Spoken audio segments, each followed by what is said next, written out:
It's funny, I had the audio recorded for this video last week, for Lyrical Nanoha, but I never actually got to editing it.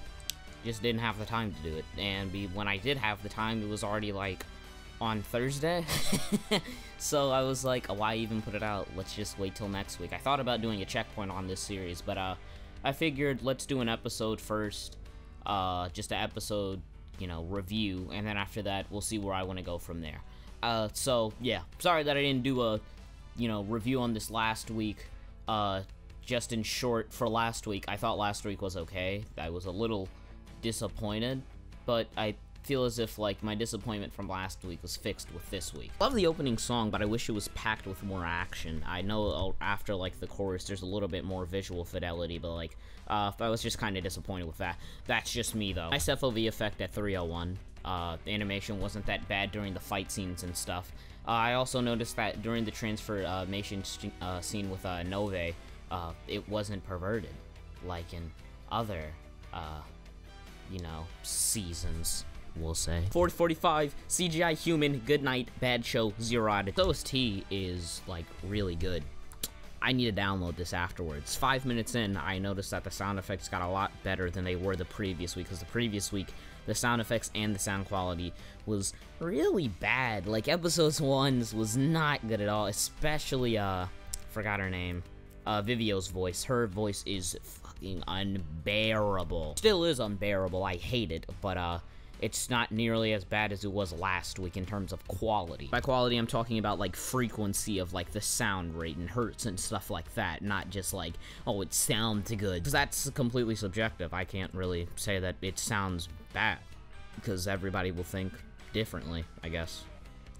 Except, everybody has to agree that Seraph is a bad show. Budget is really good. It's really good.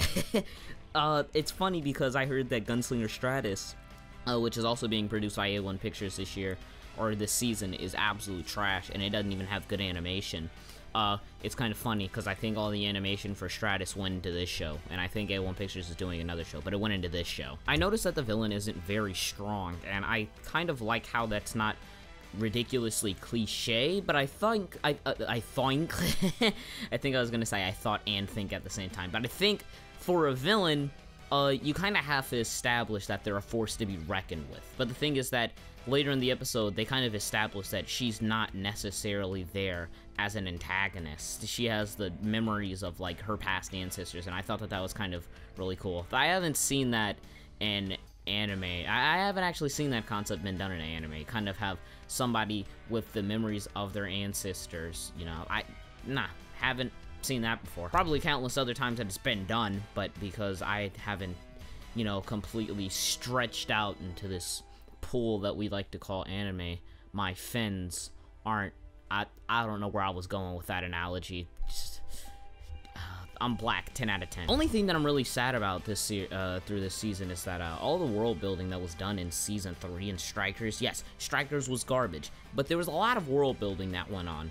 And I feel kind of sad because with them being back in a modern setting, it's like the entirety of all that world building as Strikers was, like, completely useless, because Strikers was a bad show, but I did like the world and the technology that was surrounding it, and I liked the Magic Association, and I liked all of that. I wish that that was still there. I wish that the world building from last season carried on into ViVid, but it didn't. So I'm disappointed in that, but that's not necessarily something I would criticize, because it's not really that much of an issue in this, except for the fact that there hasn't really been any world building in ViVid yet. Nove has got a body. 1328 had some nice camera movement. I like what they did with the antagonist. Nice looking scenery throughout the episode. Fate in the shower. Oh my god, yeah. Oh, that's it. That was a little awkward, but anyways, yeah. I thought that this episode was pretty good. It was a lot better than, well, I wouldn't say a lot better, but it was better than last week. But yeah. Anyways, thank you guys for watching. If you guys did enjoy, please leave a like, comment. If you guys do want to keep me, if you guys do want to keep seeing me do reviews, episodic reviews at least for ViVid, just leave it down in the comment section below. Because if you don't, then I can just probably do a checkpoint, do it once, be over with the series, then you know my first impressions, and then at the end of the season, we'll just do a podcast on Negotaku talking about what we thought of all the shows. But yeah.